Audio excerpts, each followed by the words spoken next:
السلام علیکم ورحمۃ اللہ وبرکاتہ۔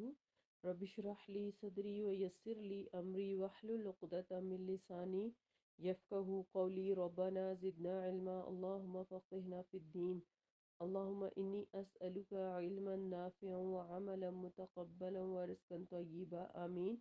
سورہ النساء آیت نمبر 74 تک ہم پڑھ چکے ہیں، ریکیپ کر لیتے ہیں۔ اعوذ باللہ من الشیطان الرجیم، بسم اللہ الرحمن الرحیم۔ یا ایہا الذین آمنوا خذوا حذرکم فانفروا ثبات او انفروا جمیعا۔ اے ایمان والو، اپنے بچاؤ کا سامان ہر وقت اپنے پاس رکھو، پھر خواہ الگ الگ دستوں کی شکل میں کوچ کرو یا سب اکٹھے مل کر کرو۔ تم میں سے کوئی ایسا بھی ہے جو دیدہ دانستہ پیچھے رہ جاتا ہے، پھر اگر تمہیں کوئی مصیبت پہنچ جائے تو کہتا ہے کہ مجھ پر تو اللہ نے بہت احسان کیا کہ میں ان میں موجود نہیں تھا، اور اگر تم پر اللہ کا فضل ہو جائے تو یوں بات کرتا ہے جیسے تمہارے اور ان کے درمیان کوئی دوستی کا رشتہ تھا ہی نہیں، اور کہتا ہے کہ کاش میں بھی ان کے ساتھ ہوتا تو کتنی بڑی کامیابی سے ہمکنار ہو جاتا۔ لہٰذا جن لوگوں نے آخرت کے عوض دنیا کی زندگی کو بیچ دیا ہے، انہیں اللہ کی راہ میں لڑنا چاہیے، اور جو شخص اللہ کی راہ میں لڑتا ہے پھر خواہ وہ شہید ہو جائے یا غالب آ جائے، جلد ہی دونوں صورتوں میں ہم اسے بہت بڑا اجر عطا کریں گے۔ وَمَا لَكُمْ لَا تُقَاتِلُوا فِي سَبِيلِ اللَّهِ آیت نمبر 75۔ والمستضعفین من الرجال والنساء والولدان الذین یقولون ربنا اخرجنا من هذه القرية الظالم اهلها واجعل لنا من لدنک ولیا واجعل لنا من لدنک نصیرا۔ مسلمانوں، تمہیں کیا ہو گیا ہے کہ تم اللہ کی راہ میں جہاد نہیں کرتے، جبکہ کئی کمزور مرد، عورتیں اور بچے ایسے ہیں جو یہ فریاد کرتے ہیں کہ اے ہمارے رب، ہمیں اس بستی سے نکال جس کے باشندے ظالم ہیں، اور اپنی جناب سے ہمارے لیے کوئی حامی اور مددگار پیدا فرما۔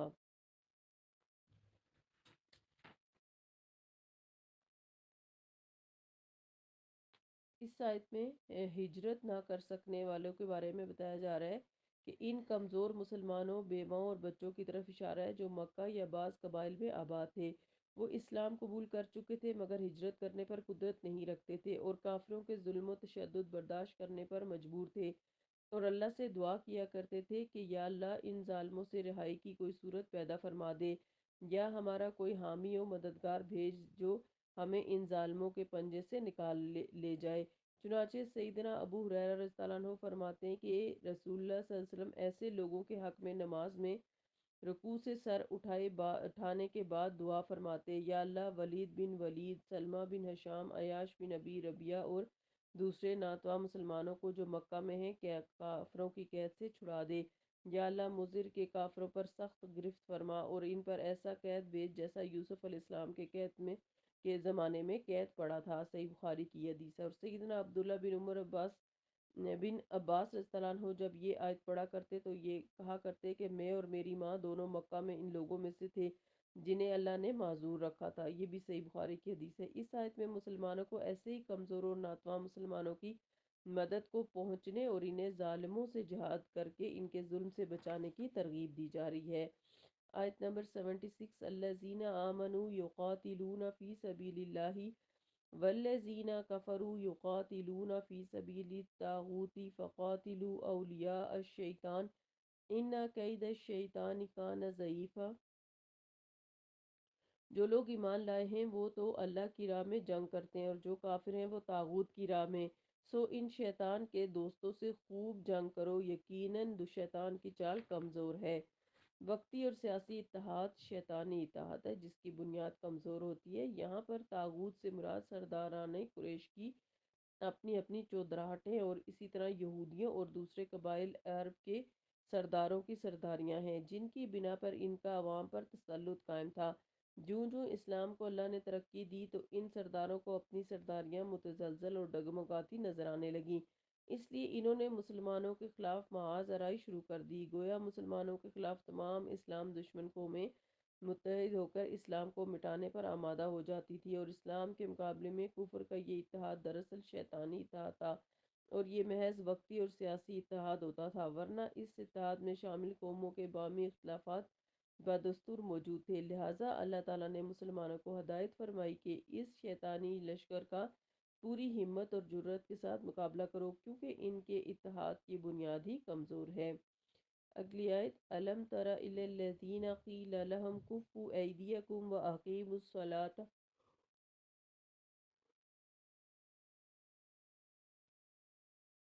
وآتوا الزکاة فلما كتب عليهم القتال إذا فريق منهم يخشون الناس كخشية الله أو أشد خشية وقالوا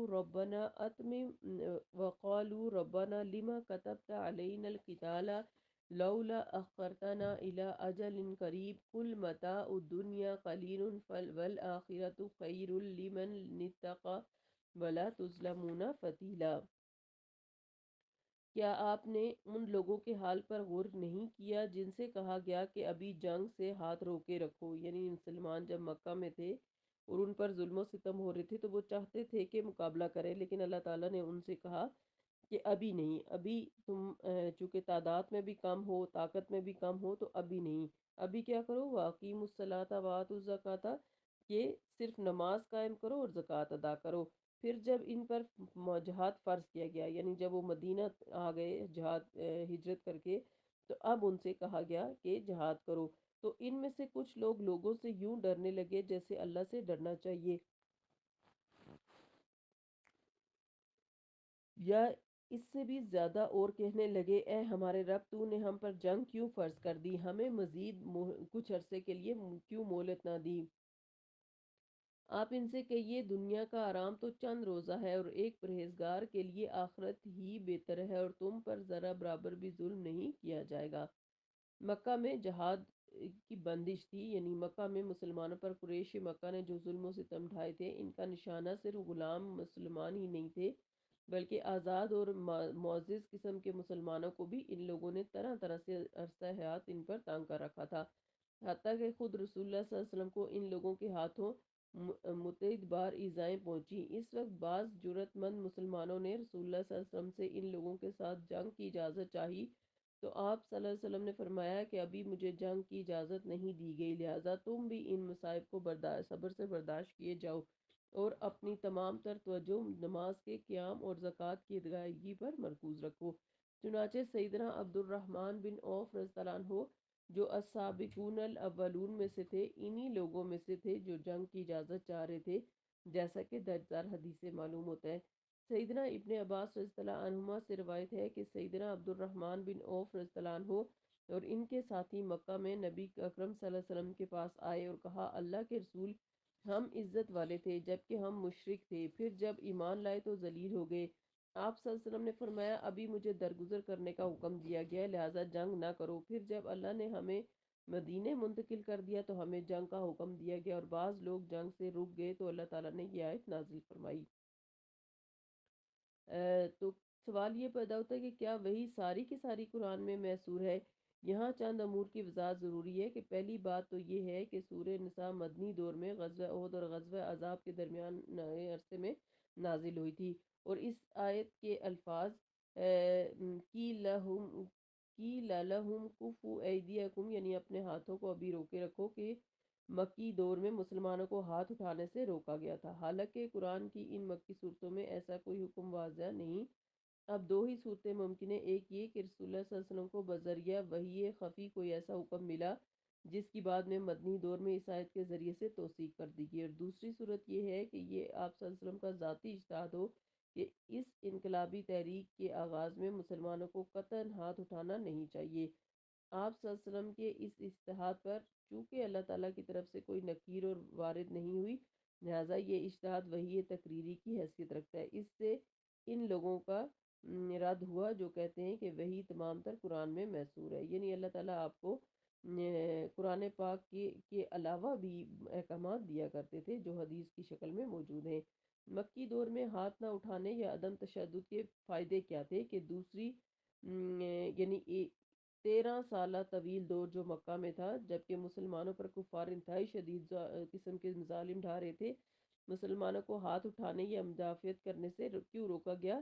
تو اس کا جواب یہ ہے کہ اسلام ایک انقلابی تحریک ہے۔ عرب کے تمام تر معاشرتی، سیاسی اور مدنی نظاموں کی بنیاد بت پرستی پر قائم تھی، اور اسلام نے اسی بت پرستی کے خلاف ہی سب سے پہلے آواز بلند کی۔ تو اس باطل نظام میں جو لوگ معاشی، تمدنی یا سیاسی فائدے اٹھا رہے تھے، وہ سب اسلام، پیغمبر اسلام اور مسلمانوں کے دشمن بن گئے اور ان پر سختیاں شروع کر دیں۔ اس مرحلے پر مسلمانوں کو تاکیدی حکم دیا گیا کہ اپنی مدافعت میں ہاتھ نہ اٹھائیں، بلکہ جیسے بھی ظلم و ستم ان پر ہو رہے ہیں وہ برداشت کرتے جائیں۔ اس عدم تشدد کے حکم یا پالیسی سے تین قسم کے فائدے حاصل ہوئے۔ پہلا یہ کہ اگر مسلمان اس مرحلے پر مقابلہ شروع کر دیتے تو مشرکین کو، جو قوت اور قدرت میں مسلمانوں سے بدرجہ ہاں بڑھ کر تھے، اس تحریک کو شدت کے ساتھ کچل دینے کا اخلاقی جواز ہاتھ میں آ جاتا۔ اس عدم تشدد کی پالیسی کی وجہ سے تبلیغ کا کام جاری رہا اور اسی صورت میں ممکن تھا۔ دوسرا فائدہ یہ ہوا کہ مسلمانوں کو مصائب برداشت کرنے اور قائد تحریک نبی صلی اللہ علیہ وسلم کا ہر حال میں حکم ماننے کی تربیت دی جا رہی تھی۔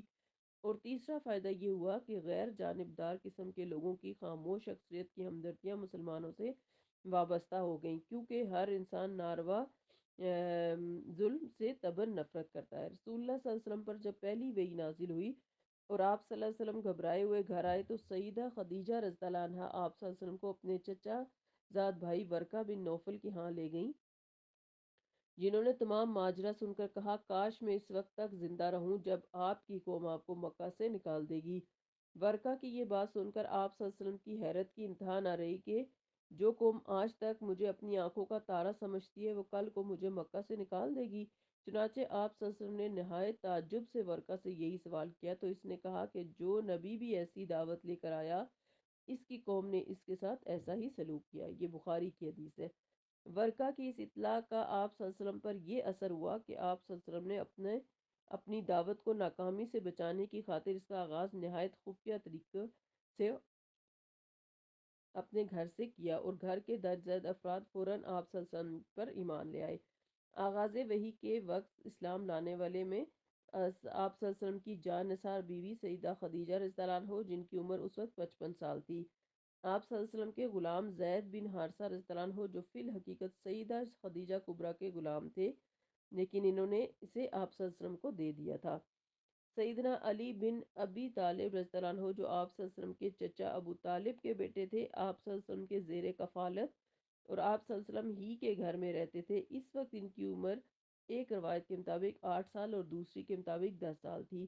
بہرحال اس وقت وہ ایسے شعور ضرور رکھتے تھے۔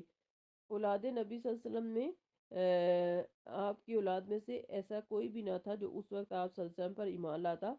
آپ کی پہلوٹھی کی بیٹی سیدہ زینب رضی اللہ عنہ تھی، جن کا نکاح ابو العاص بن ربیعہ سے ہو چکا تھا۔ سیدہ زینب تو بعد میں جلد ہی ایمان لے آئیں، مگر ابو العاص فتح مکہ کے بعد ایمان لائے۔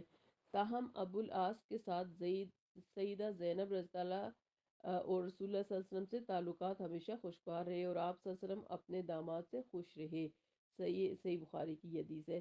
دوسرے نمبر پر آپ صلی اللہ علیہ وسلم کے بیٹے سیدنا قاسم تھے۔ اسی نام کی بنا پر آپ صلی اللہ علیہ وسلم کی کنیت ابو القاسم تھی۔ یہ بعثت سے پہلے وفات پا چکے تھے۔ تیسرے نمبر پر آپ صلی اللہ علیہ وسلم کی بیٹی رقیہ رضی اللہ عنہا تھی۔ بعثت نبی کے وقت ان کی عمر صرف 6 یا 7 برس تھی۔ بعد میں ان کا نکاح سیدنا عثمان رضی اللہ عنہ سے ہوا، اور جس دن مسلمانوں کو مدینہ میں فتح بدر کی خوشخبری ملی، اسی دن آپ نے وفات پائی۔ چوتھے نمبر پر ام کلثوم رضی اللہ عنہا تھی۔ سیدہ رقیہ کی وفات کے بعد ان کا نکاح سیدنا عثمان رضی اللہ عنہ سے ہوا۔ پانچویں نمبر پر آپ صلی اللہ علیہ وسلم کے بیٹے عبداللہ تھے، جنہیں طیب اور طاہر بھی کہا جاتا ہے۔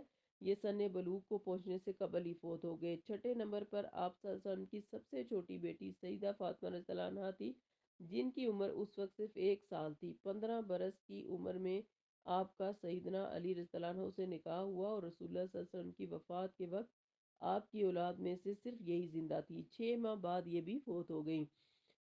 السابقون الاولون، گھر کے باہر کے لوگوں میں سب سے پہلے سیدنا ابو بکر رضی اللہ عنہ ایمان لائے۔ آپ ماہر انصاب، صاحب رائے، دولت مند اور فیاض انسان تھے۔ آپ صلی اللہ علیہ وسلم کے دلی دوست، آپ صلی اللہ علیہ وسلم کے اخلاق سے متاثر اور بعثت نبی سے پہلے ہی شرکیہ اعمال و عقائد سے متنفر تھے۔ مکہ میں آپ کا خاصا اثر و رسوخ تھا۔ آپ ہی کے درپردہ کوششوں سے سیدنا عثمان بن عفان، عبد الرحمن بن عوف، سید سعد بن ابی وقاص، زبیر بن عوام اور طلحہ رضی اللہ عنہم ایمان لائے۔ پھر ان سب حضرات کی مشترکہ کوششوں اور رازدارانہ تبلیغ سے درج ذیل حضرات ایمان لائے۔ سیدنا عمار بن یاسر رضی اللہ عنہما، پھر ان کی تبلیغ سے ان کے والد یاسر اور والدہ سمیہ رضی اللہ عنہما بھی اسلام لے آئے۔ یہ لوگ ابو جہل کے قبیلہ بنو مخزوم کے غلام تھے۔ سیدنا بلال بن رباح رضی اللہ عنہ جو امیہ بن خلف کے غلام تھے، جنہیں رسول اللہ صلی اللہ علیہ وسلم کی سفارش پر سیدنا ابو بکر رضی اللہ عنہ نے خرید کر آزاد کر دیا۔ علاوہ ازیں سیدنا خباب بن ارت، سیدنا ارکم، سیدنا سعید بن زید، سیدنا عمر رضی اللہ عنہ کے بینوئی، عبداللہ بن مسعود، عثمان بن معزون، ابو عبیدہ بن جراح اور صہیب رومی رضی اللہ عنہم ہیں۔ خفیہ تبلیغ کے 3 سال۔ ابتدائی 3 سال تبلیغ یوں ہی سینہ بسینہ ہوتی رہی، حتیٰ کہ مسلمانوں کی تعداد 40 تک پہنچ گئی۔ یہ اصحاب عبادت بھی چھپا کر کرتے، انہوں نے دار ارقم کو مرکز بنا لیا تھا۔ اسی دور میں قائد تحریک حضور اکرم صلی اللہ علیہ وسلم کو کفار نے اپنی طنز، تشنیع اور تضحیک کا نشانہ بنایا تھا۔ کبھی وہ آپ صلی اللہ علیہ وسلم کو کاہن کہتے، کبھی شاعر، کبھی دیوانہ، کبھی اللہ کی آیت کا مذاق اڑاتے، اور کبھی آنکھوں ہی آنکھوں میں آپ صلی اللہ علیہ وسلم کو مرعوب بنا کر آپ کے عزم اور ہمت کو شکست دینا چاہتے۔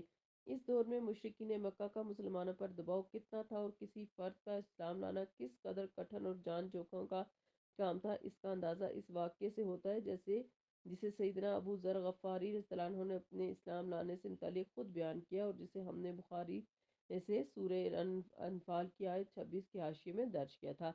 ایسا ہی ایک واقعہ صحیح مسلم میں مذکور ہے۔ سیدنا عمرو بن ابسہ رضی اللہ عنہ نے بھی انہی ایام میں اسلام قبول کیا تھا۔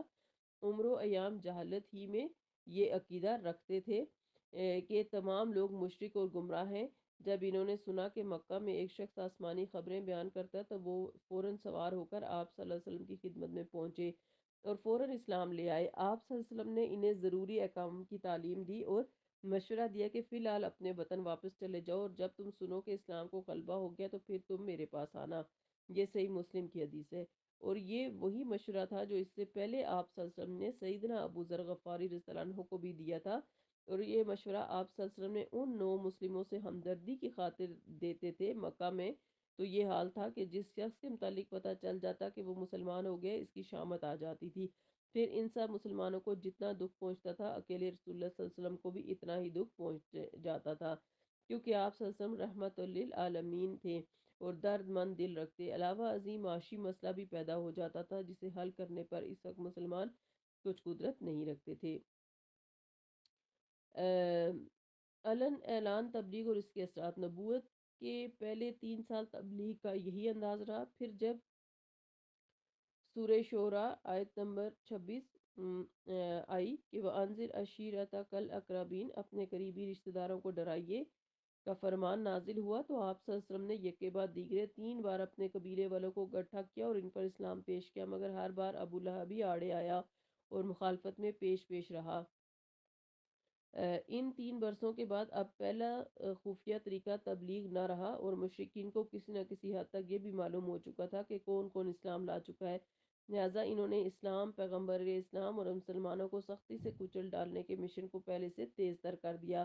جو منصوبے پیغمبر اسلام کو ختم کرنے کے لیے بنائے گئے تھے، سازشیں کی گئی تھا، ان کا ذکر واللہ یعصمک من الناس کے تحت سورہ مائدہ کی آیت 67 میں آتا ہے۔ یہاں عرب معاشرے میں غلاموں کا طبقہ بھی معاشرے کا ایک متبع حصہ تھا، جنہیں انسان سمجھا ہی نہیں جاتا تھا۔ مالک اپنے غلام پر جتنا بھی ظلم روا رکھے، حتیٰ کہ جان سے بھی مار ڈالے، تو اسے کوئی پوچھنے والا نہ تھا، بلکہ آزاد معاشرے کو اس کی تائید و حمایت حاصل تھی، اور غلاموں میں اپنے مالک کے سامنے چوں چرا کرنے کی ہمت نہ تھی اور نہ بھاگ جانے کی، لہٰذا یہی طبقہ زیادہ تشدد کا شکار تھا۔ اسی طرح پھر ابو جہل نے آل یاسر پر مظالم توڑے۔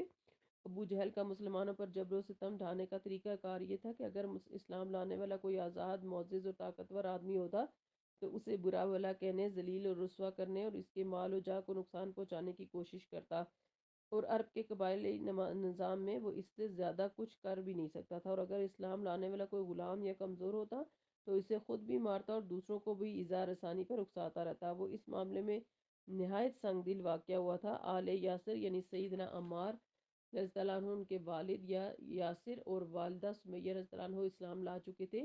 یہ قبیلہ بنو مخزوم یعنی ابو جہل کے اپنے قبیلے کے غلام تھے۔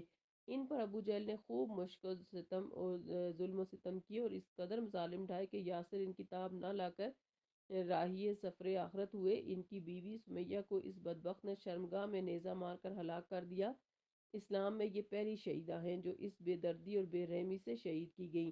رہے عمار رضی اللہ عنہ خود تو انہیں کبھی کڑکتی دوپہر میں پتھریلی زمین پر ننگا لٹا کر اوپر سرخ اور وزنی پتھر رکھا دیا جاتا اور کبھی پانی میں غوطے دیے جاتے۔ ایک دفعہ آپ کو ننگے بدن دوپہر کو پتھریلی زمین پر لٹا کر اذیتیں دی جا رہی تھیں کہ ادھر سے رسول اللہ صلی اللہ علیہ وسلم کا گزر ہوا۔ وہ ہستی جو سارے جہان کے لیے رحمت بن کر مبعوث ہوئی تھی، یہ نظارہ دیکھ کر آپ صلی اللہ علیہ وسلم کے دل پر جو بیتی ہوگی وہ اللہ ہی جانتا ہے، لیکن ساتھ ہی ساتھ آپ صلی اللہ علیہ وسلم صبر و استقامت کے عظیم پیکر بھی تھے۔ پھر بھی آپ صلی اللہ علیہ وسلم کی آنکھیں اشک بار ہو گئیں۔ انہیں دلاسا دیتے ہوئے فرمایا، آل یاسر صبر پر قائم رہنا، تمہارے لیے جنت کا وعدہ ہے۔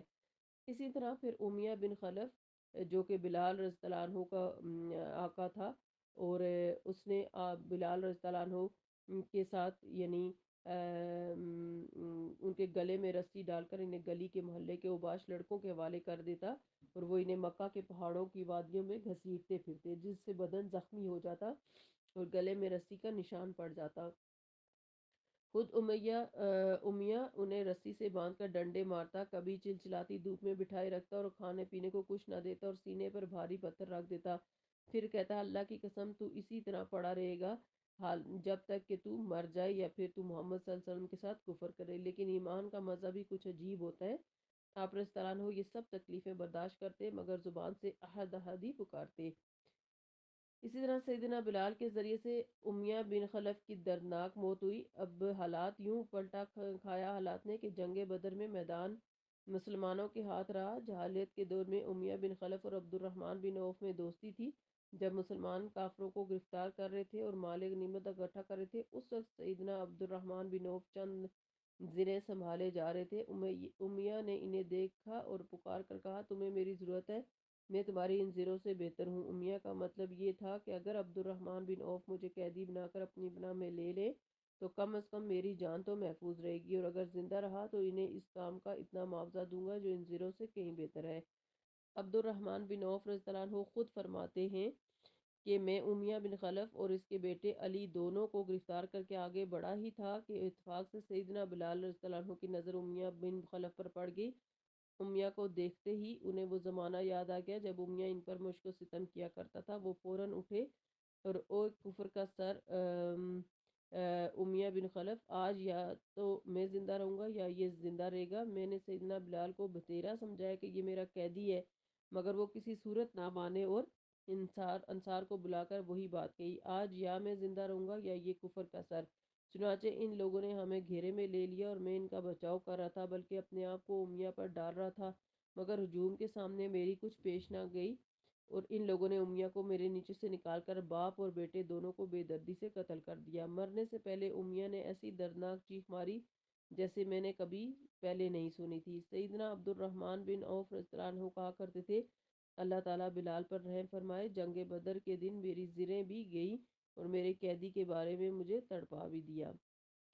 اسی طرح ابو فقیہ پر امیہ کے مظالم تھے، خباب بن ارت پر مظالم تھے، کنیزوں پر مظالم تھے، عورتیں بھی ایسے مظالم سے بچ نہ سکیں۔ سیدہ لبینہ ایک کنیز تھی، سیدنا عمر اسے مارتے مارتے تھک جاتے تو کہتے کہ میں نے تمہیں رحم کھا کر نہیں بلکہ اس لیے چھوڑا کہ میں تھک گیا ہوں، ذرا دم لے لوں۔ وہ نہایت استقلال سے جواب دیتی کہ تم اسلام نہ لاؤ گے تو اللہ اس کا انتقام لے گا۔ سیدنا زنیرہ رضی اللہ عنہا سیدنا عمر رضی اللہ عنہ کے گھر کی کنیز تھی، اس وجہ سے وہ اسے بہت تکلیفیں پہنچاتے تھے۔ ابو جہل نے انہیں اس قدر مارا کہ اس کی آنکھیں جاتی رہی۔ اس طرح نہدیہ اور ام ابیس رضی اللہ عنہما دونوں کنیزیں تھیں اور اسلام لانے کے جرم میں سخت مصیبتیں جھیلنی پڑیں۔ اسی طرح سیدنا ابوبکر رضی اللہ عنہ پر مظالم مشرکین نے ڈھا رکھے تھے۔ اسی طرح سیدنا عمر کو ان کے گھر میں محصور کر رکھا تھا اور دوسرے آزاد مسلمانوں پر بھی کفار نے کئی مظالم توڑ رکھے تھے۔ اسی وجہ سے مسلمانوں کو پہلی ہجرت یعنی ہجرت حبشہ بھی کرنی پڑی تھی۔ تو یہ وہ مظالم تھے جو مکہ میں مسلمانوں پر توڑے جا رہے تھے، جن کی وجہ سے جو ہے وہ نبی صلی اللہ علیہ وسلم نے شروع میں مسلمانوں سے کہا تھا کہ وہ ان کے خلاف اپنے ہاتھ نہ اٹھائیں، کہ ورنہ پھر دین اسلام پھیلانا مشکل ہو جائے گا۔ تو یہاں پر اس آیت میں جو مسلمانوں نے یہ کہا کہ ہمیں، یعنی اے ہمارا رب، تو نے ہم پر جنگ کیوں فرض کر دی، ہمیں مزید کچھ عرصے کے لیے مہلت کیوں نہ دی؟ آپ ان سے کہیے دنیا کا آرام تو چند روزہ اور ایک پرہیزگار کے لیے آخرت ہی بہتر ہے، اور تم ذرہ بھر بھی ظلم نہیں کیے جاؤ گے۔ تو اس کا مطلب یہ نہیں کہ یہ بات کہنے والے معاذ اللہ منافق تھے، بلکہ اصل بات یہ ہے کہ ہر قسم کے معاشرے میں تمام لوگ ایک ہی جیسے جرت والے نہیں ہوتے، کچھ ناتواں اور کم ہمت ہوتے ہیں، اور پورے مومن ہونے کے باوجود ہر ایک کی استعداد الگ ہوتی ہے، کوئی کسی کام کے لیے زیادہ موزوں ہوتا ہے اور کوئی دوسرے کام کے لیے۔ لہٰذا جن کمزور دل لوگوں نے یہ بات کہی تھی، اللہ تعالیٰ نے ان کی ڈھارس بندھاتے ہوئے فرمایا کہ ایسے لوگوں کو بھی پامردی دکھانی چاہیے، کیونکہ یہ دنیا کی زندگی ہے اور اس کے مفادات تو چند روزہ ہیں، لہٰذا انہیں آخرت پر نظر رکھنی چاہیے جو ہر لحاظ سے بہتر ہے، اور اگر ان کا عمل تھوڑا بھی ہو تب بھی انہیں اس کا پورا پورا بدلہ دیا جائے گا۔ تو آج کی آیات میں ہم نے پڑھا کہ مسلمانوں کو جب جہاد سے روکا گیا تو اس وقت ان کے اوپر مکہ میں کیا ظلم ہو رہے تھے، اور بعد میں جب انہیں جہاد کرنے کو کہا گیا تو صحابہ مزید مہلت مانگ رہے تھے۔ اللہ تعالی ہم لوگوں کو صحابہ کرام جیسا عمل کرنے کی توفیق عطا فرمائے اور اپنے ایمان اور تقوی کو بڑھانے کی توفیق دے، آمین۔ سبحانک اللہم وبحمدک، نشہد ان لا الہ الا انت، نستغفرک و نتوب الیک۔ السلام علیکم ورحمۃ اللہ وبرکاتہ۔